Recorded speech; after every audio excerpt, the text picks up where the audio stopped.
ओम साई राम।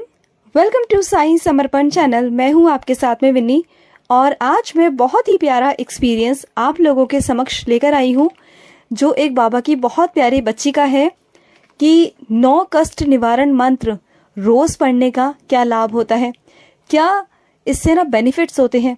तो मैं आज छोटा सा एक्सपीरियंस आप लोगों के समक्ष लेकर आई हूं, जो बाबा के डिवोटी हैं और हमारा एक ग्रुप चलता है। उस ग्रुप में 9 कष्ट निवारण मंत्र का रोज का जाप था, जिसमें रोज 9 बार कष्ट निवारण मंत्र पढ़ना होता था, जो 9 दिन तक चलता था, यानी कि 9 बार और 9 दिन तक। तो ऐसा ही उन डिवोटी ने ज्वाइन किया वो ग्रुप और बस सच्चे भाव से लग गई और रोज 9 बार कष्ट निवारण मंत्र का जाप करती थी, जो कष्ट निवारण मंत्र जो होता है उनका पाठ करती थी। तो जैसे ही उनके 9 कष्ट निवारण मंत्र यानी कि 9 दिन उनके पूरे हुए, तो उसके बाद उनकी शिरडी जाने की टिकट बुक हो गई अपने आप। और ये बाबा का ही करिश्मा है उनके लिए, क्योंकि वो इसी साल फैब में गए थे, तो उनका बहुत मन था कि बाबा के पास जाएं, शिरडी जाएं। और जो बाबा के भक्त हैं ना, वो तो हर मिनट हर पल शिरडी जाने की सोचते हैं। वो चाहते हैं कि हर महीने बाबा बस कैसे न कैसे शिरडी बुला ले। तो उनका भी यही चल रहा था काफ़ी टाइम से, काफ़ी महीनों से, और बार बार डिले हो रहा था। और जैसे ही उन्होंने कष्ट निवारण मंत्र जाप किए हैं, जो व्हाट्सएप ग्रुप है, जो व्हाट्सएप ग्रुप चल रहा है, उसमें उन्होंने किया और उसी के बाद ही सडनली उन्हें जाने का मौका मिला है। उनका रिजर्वेशन हो चुका है और बस कुछ ही दिनों में वो शिरडी जाने वाले हैं। तो ये बाबा का करिश्मा नहीं तो क्या है।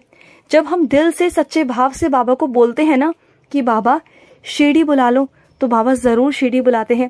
और ये एक छोटा मोटा अनुभव नहीं है। अगर किसी के लिए छोटा है ना, तो वो छोटा होगा, लेकिन साईं भक्तों के लिए ये बहुत बड़ा एक्सपीरियंस है, अनुभव है कि बाबा ना ऐसे ही किसी को ना शिरडी नहीं बुलाते। क्योंकि जब तक बाबा की अनुमति ना हो, बाबा की स्वीकृति ना हो ना, बाबा कभी भी नहीं चाहते कि कोई भी उनकी समाधि की सीढ़ी पर पैर रख दे, कोई भी उनकी द्वारिका माई पर आ जाए। कभी नहीं ऐसा हो सकता जब तक बाबा की अनुमति ना हो। और बाबा की अनुमति कैसे होगी? जब हम बाबा को आराधेंगे, बाबा की पाठ पूजा करेंगे, जब बाबा को हम याद करेंगे। वो चाहे किसी भी रूप में आप करिए, चाहे आप साईं चरित्र पढ़िए, चाहे आप कष्ट निवारण मंत्र पढ़िए, चाहे आप साईं बावनी पढ़िए, चाहे आप साईं चालीसा पढ़िए, जो करना है ना आप वो कर सकते हो। ये सब कुछ आप पर निर्भर करता है, आपकी भावनाओं पर निर्भर करता है। और बाबा डेफिनेटली बुलाते हैं। और 9 कष्ट निवारण मंत्र सिर्फ शिरडी जाने का नहीं, ये हर चीज में कारागार है। अगर आप 9 कष्ट निवारण मंत्र रोज 9 बार 9 दिन तक करेंगे ना, तो डेफिनेटली आपकी सारी इच्छाएं पूरी होंगी और जो भी आपके काम अटके हुए हैं ना, वो हो जाएंगे। आपको पता भी नहीं चलेगा कि कैसे हो गए। लेकिन जब आप कष्ट निवारण मंत्र का जाप करें ना, तो बार बार ये सोच के ना करें कि मैंने जो बाबा से बोला है, जो बाबा के आगे जो मैंने अपनी इच्छा प्रकट की है, बाबा वो पूरी कर देना। हाँ, वो तो आप बोल सकते हो, लेकिन इसका मतलब ये नहीं कि ऑल टाइम जब भी आप कष्ट निवारण मंत्र पढ़ रहे हो, उस वक्त ना आपका बार बार ध्यान उस इच्छा की तरफ जाए, तो वो गलत है। वो चीज नहीं होनी चाहिए। क्योंकि जब आप कष्ट निवारण मंत्र पढ़ रहे हैं ना, तो बस आप कष्ट निवारण मंत्र पढ़ रहे हैं, बाबा और आप। ना कोई इच्छा, ना कोई मन में कोई गिला, ना कोई शिकवा, ना कोई शिकायत, कुछ नहीं। सिर्फ बाबा और आप, आपकी भावनाएं। आपको अपनी भावनाएं बाबा तक पहुंचानी है। अगर आप ऐसा करेंगे ना, तो आपको पता भी नहीं चलेगा कि आपकी इच्छा बाबा कब पूरी कर देंगे ना, आप सोच भी नहीं पाएंगे। चाहे आप कितनी बुरी से बुरी मुसीबत में क्यों ना हो, कुछ भी क्यों ना हो, कैसी परिस्थिति में क्यों ना हो, आप सबसे बाहर निकल जाएंगे। एक बार बाबा को रिझा कर देखिए। बाबा को रिझाना कोई मुश्किल काम नहीं, बहुत आसान काम है, बहुत आसान। शायद इस दुनिया में ना किसी को रिझाना, किसी को मनाना बहुत मुश्किल है। चाहे उसके लिए आपको बहुत सारे एफर्ट्स करने पड़ेंगे, लेकिन बाबा को रिझाने के लिए, बाबा को मनाने के लिए ना ज़्यादा कुछ करना नहीं पड़ेगा। बहुत छोटा सा काम, सिर्फ दिन में 10 मिनट ही सही आप बाबा के लिए निकालिए। बाबा का जाप कीजिए, नाम जाप कीजिए, बाबा से प्यार करिए। बस बाबा तो भाव के भूखे हैं। चाहे आप बाबा के 11 वचन ही पढ़ेंगे ना, उसमें ही आपको बहुत कुछ प्राप्त हो जाएगा, बहुत कुछ। बस बाबा तो निस्वार्थ भाव के भूखे हैं। अगर कोई उनका बच्चा निस्वार्थ भाव से उनकी पूजा, उनकी आराधना करता है ना, तो डेफिनेटली बाबा हमारी सुनते हैं और हमें वो दे देते हैं जो हमें चाहिए होता है। तो ये जो छोटे छोटे एक्सपीरियंस है ना, ये होने को बहुत छोटे होते हैं, लेकिन अगर आप इनकी गहराइयों में जाएंगे ना, तो जहाँ बाबा बहुत थोड़ा सा कर सकते हैं ना, वहाँ बहुत बड़ा भी कर सकते हैं। और शिरडी के लिए ना जाने के लिए बहुत लोग उतावले हैं, लेकिन बाबा क्या सबको बुलाते हैं? नहीं बुलाते। हमारा भी मन करेगा कि हम अगले महीने शिरडी चले जाएं, तो क्या हम जा पाएंगे? नहीं। जब तक बाबा का बुलावा नहीं आएगा ना, कोई हिल नहीं सकता।